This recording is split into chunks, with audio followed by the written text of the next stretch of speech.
TCU is losing starting center James Brockermeyer to the transfer portal. I'll tell you why that's not great news next here on Locked On Horned Frogs, your team every day.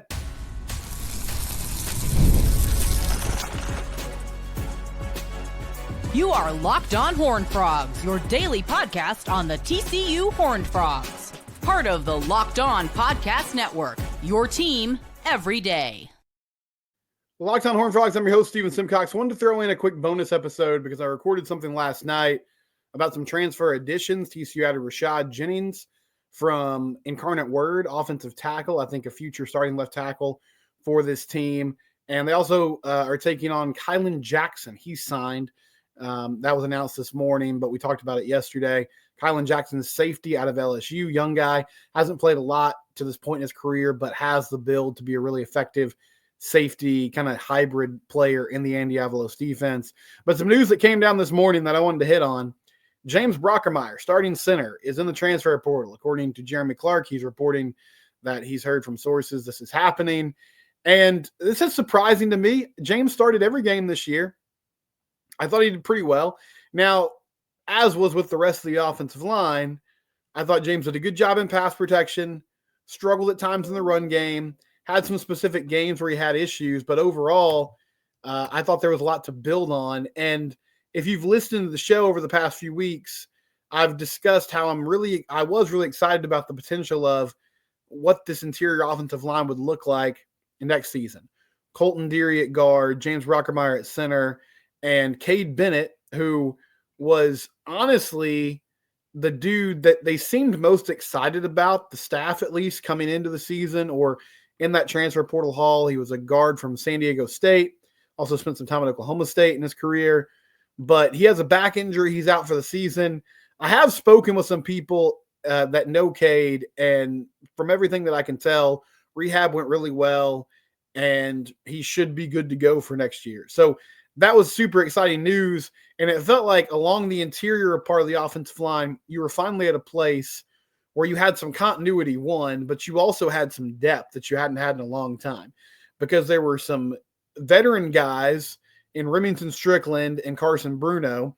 Now, maybe if everybody stayed, one of those players ends up hitting the portal, but Strickland and Bruno were veteran players who could, if there was an injury or if you need to switch things around a little bit, they could play at those guard spots.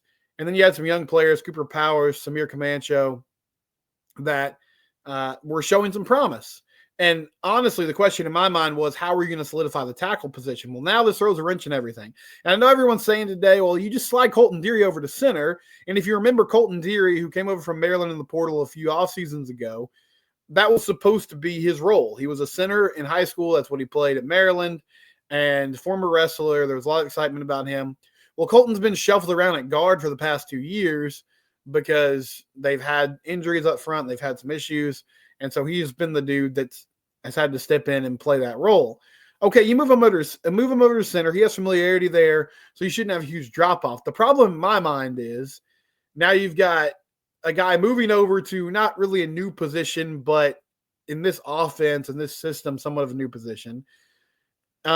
Cade Bennett, who is, I think, has the potential to be really good, but is coming off an injury and didn't even really get any reps in practice this year until recently.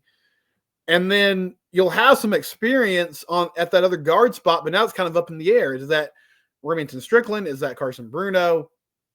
Does it end up being one of the young guys? Or do you go on the transfer portal? The bottom line is, regardless of how it shakes out, you're losing some of that snap count and continuity and cohesiveness that you thought you were going to have among those interior offensive linemen. And it's just a very odd situation. I assume that, as most things go in the transfer portal, there's probably a monetary aspect to this. And James Brockermeyer is getting some offers. And, hey, I don't blame a guy for going and getting some cash if that's the case. But this does sort of throw a wrench into your plans for this upcoming season. Now, Jamel Johnson entered the portal at the safety position. And to this point, he was the only starter that was there, but he actually withdrew and came back. They worked that out. I don't get that sense with Brockermeyer. Maybe they can get him back in the fold, but it seems like he's looking elsewhere. and he's kind of made up his mind about it. And so, yes, you can slide Colton Deary over and let him play at the center spot. And I think Colton's a better run blocker. He seemed to cut some weight. I think he has some athleticism. So there's some different things you can do with him. And you have to be good at the point of attack. But my concern now is not so much him transitioning to the center spot. It's what do you do with the other guard spot? And it's going to be, it feels like now it's another season where you're kind of rearranging, reshuffling, making a lot of changes along the offensive line. And that takes time. It takes reps. It takes games. I feel like we saw this year in the UCF and Houston games, a team that really struggled to block, especially in the run game. Against UCF, they could not run the ball. Now, they made up for it by throwing throughout the first half and early in the third quarter. But then when it was time to milk the clock and ice the game and put it out of reach, they couldn't do that. Against Houston, Willie Fritz just sold out and said, you know what? You guys you're not physical enough to get yards on the ground. We're going to rush 3. We're going to keep 5 or 6 in the box. We're going to be able to stop your run game doing that, and we'll sell out to stop this short passing game. We're not going to allow you to just RPO us to death and get those 7 or 8 yard little quick hitters on first down and run those screen passes. That's not going to happen tonight. And TCU had no answer for it. And then Josh started turning the ball over a little bit, and the rest is history. They lose that ball game. Now, as the season went on, I thought they did pretty well. I thought the Baylor game was an exception to that. They got beat pretty good up front. James struggled in that game, but I also thought Colton Deary struggled a lot in that game. There were multiple times where he got beat across his face by a defensive tackle. Got a couple holding penalties. Dave Aranda kept bringing blitzes through the A-gap. Now, ultimately, they scored points in that game, but there were a couple drives that stalled out that could have been the difference, and then the defense, unfortunately, couldn't get a stop in the second half, and they had some injuries along the defensive line that made a big deal. But in my mind, this is a fairly significant loss. I mean, I'm not a sky is falling type of guy. Losing a starting O-lineman, though, is a big deal. And I realize in the immediate they have a plan that they can kind of cobble together to make this work. But I don't know if it's – again, I'm not super worried about Colton Deary sliding over. It's more about what does that other guard spot look like when we're talking about this team moving forward. We'll talk more about this here in a second. Game time. If you are looking for tickets to an upcoming game, comedy show, theater production, whatever the case is, download the Game Time app today. Use the promo code LOCKEDONCollege for $20 off your first purchase. No hidden fees, upfront pricing. That's one thing I love about it. They give you a panoramic view of what you are going to see when you sit down. So you know, if, hey, that's not what I want to look at. That's not the angle I want to be at. You can move around. You can pick. Game Time app, all sorts of options. Make it easy. Download the Game Time app today. The tickets go straight to your phone. You don't have to worry about it in my wallet, is in my email. Nope, it's straight there on the app. So it just goes right there. Mobile transfer. They make it really simple for you. Appreciate Game Time being a sponsor of the Locked On Network. Now, one thing that the bowl game allows you to do, and I had already said I hope we get to see a lot of Ryan Hughes in this ball game, in the Mexico Bowl, because I like the addition of Rashid Jennings from Incarnate Word. I don't feel like he's going to be ready to rock and roll immediately. So Ben Taylor, Whitfield, Ryan Hughes, I believe those are your tackles next season. You need to get those guys reps in this bowl game. I would also say Cooper Powers and Samir Camacho, get them opportunities in bowl game. And I think above Remington Strickland and above Carson Bruno, and that's not me, like, that's not a reflection of the depth chart, but you need to see what these guys can do in some live and real action. And I believe now you need to go get another guard in the portal.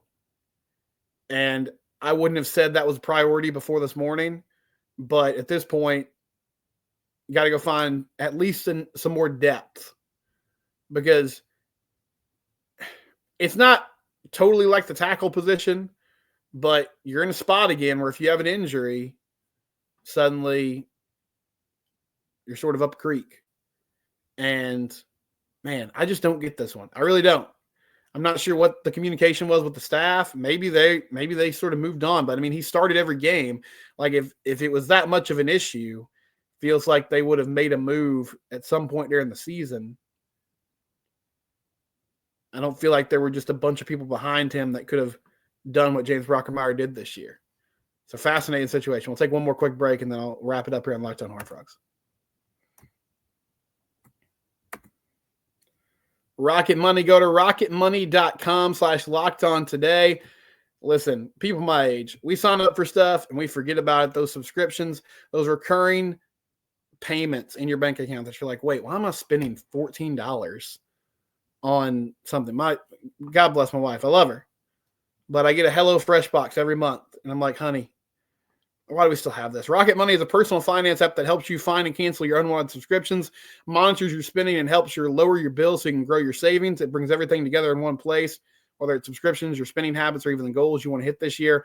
Rocket Money has over 500 million users and has saved people a total of $500 million in canceled subscriptions, saving members up to $740 a year when they use all the premium features. Cancel your unwanted subscriptions and reach your financial goals today at rocketmoney.com/lockedon. That's rocketmoney.com/lockedon.